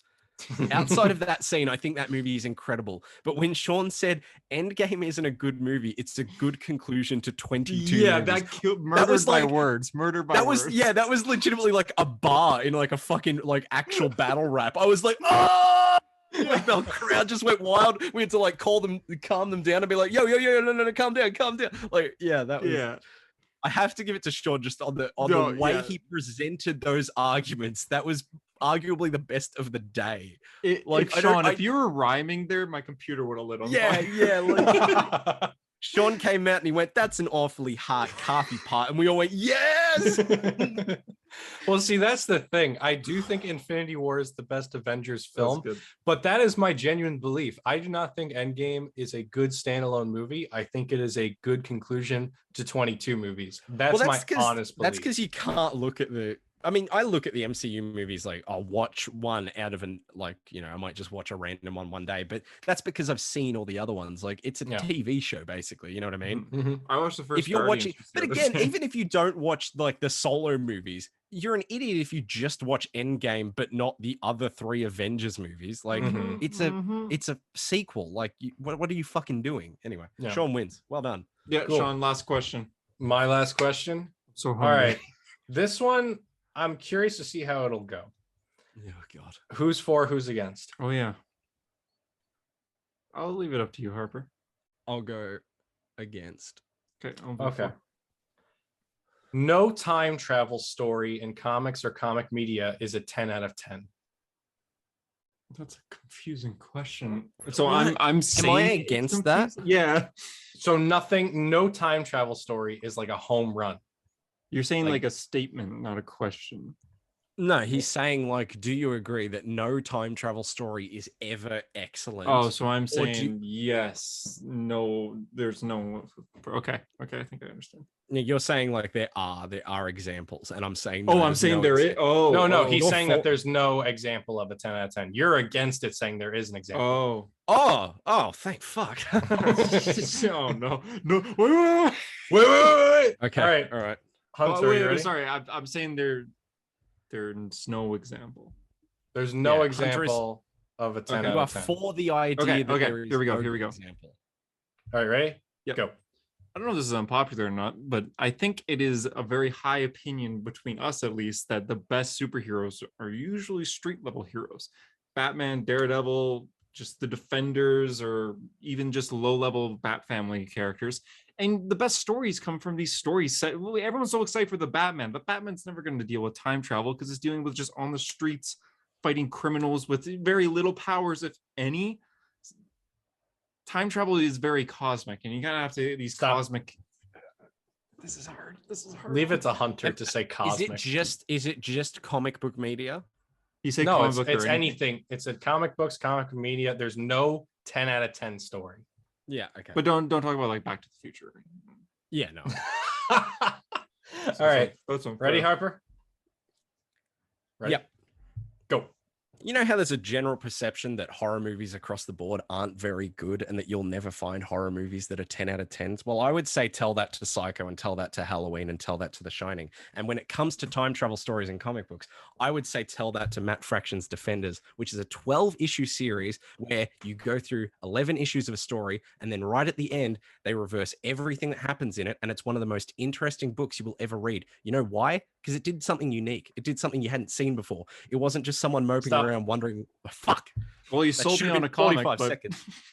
I was gonna say, gotta check out Matt Fraction's It was Defenders. supposed to never be. read it. I thought I had more. I thought I had more time. I've read a never few read it. issues, but not the whole thing. It's All right. definitely a thing. You just got to read Okay, the whole. ready? Yeah. Ready, Hunter? Yep. All right, go. When you're dealing with time travel, it can get really confusing. How many times have we seen the end of the Marvel Universe? Hickman did it in Avengers. Jason Aaron did it in Thor, and they're completely different from each other. So when you're dealing with that, it kind of makes it hard to kind of connect to other stories. When the characters go back to the past, it's not like they learn anything really besides the one story that you're telling. So it means it's difficult to continue moving forward knowing that, hey, this one writer made the future of the Marvel Universe, and now you want to do it, but you're just going to do it differently. It never connects together. Stop. So Ready, Harper? Yep. And go. I understand where you're coming from, Hunter, but the question was, is there or is there not a 10 out of 10 example of a time travel story? And I'm telling you right now that there is, and that story is Matt Fraction's Defenders, because it tells a perfectly eloquent time travel story that all cohesively makes sense. And by the end of it, despite the fact that everything you just read had been reset, you come to the end of it and go, wow, what a unique and nuanced way to use time travel in a story. There you go. Stop. Is that the question? this episode is sponsored by Matt Fraction's Defense. Fraction's Defenders. I'll be honest.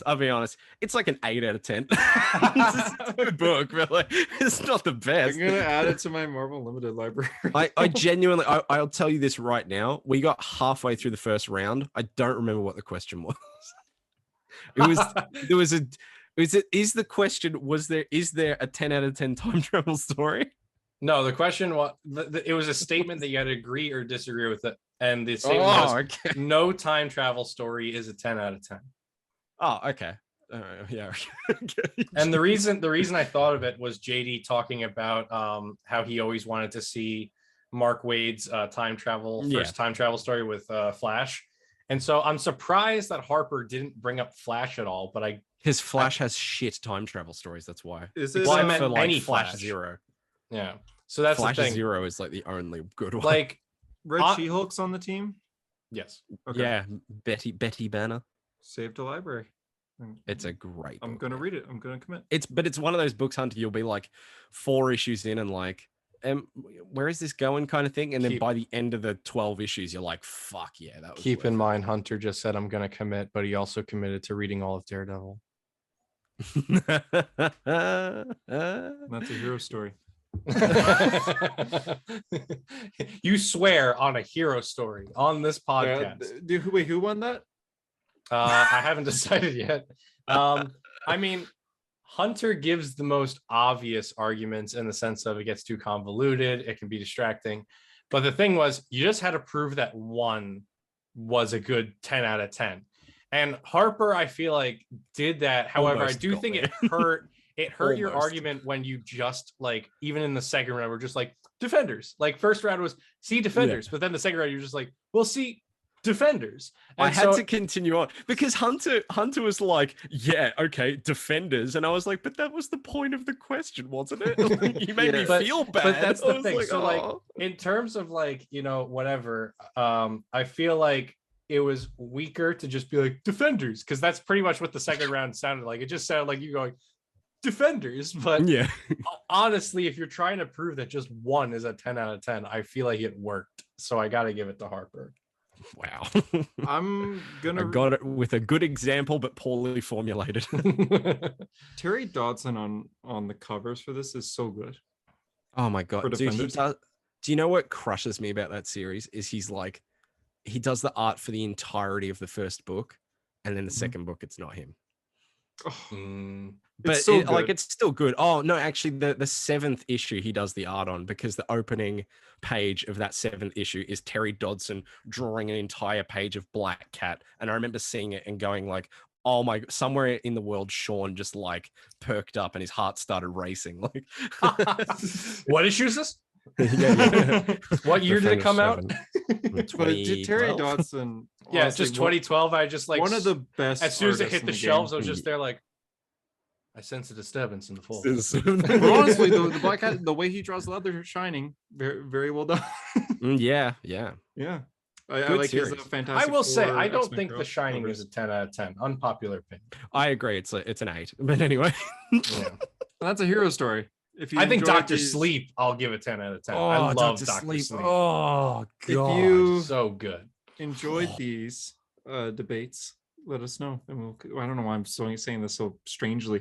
Let us know. We'll continue. If you maybe with enjoy JD. these debates, Actually, another, if I could ask, if anyone wants to message the page about any like other ideas for games we can do on the show, please let us know. add a because hero story on Instagram. I think we enjoy this a lot because sometimes we can kind of spin our wheels a bit, and Hunter will be like, here's Thor for this week, and I'm sitting over here like, I could not give less of a fuck. I care though.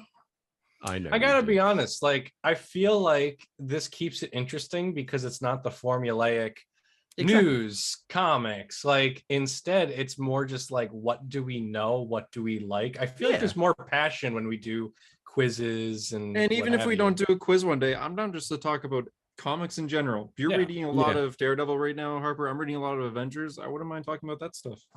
I've dived into Star Wars comics a lot. Yeah, okay. Nice. So Nice. and that's a hero story. So I don't know what else to say. My chair here. I'll end this with my chair squeaking. Can you guys hear that? This is the last episode we'll be on now.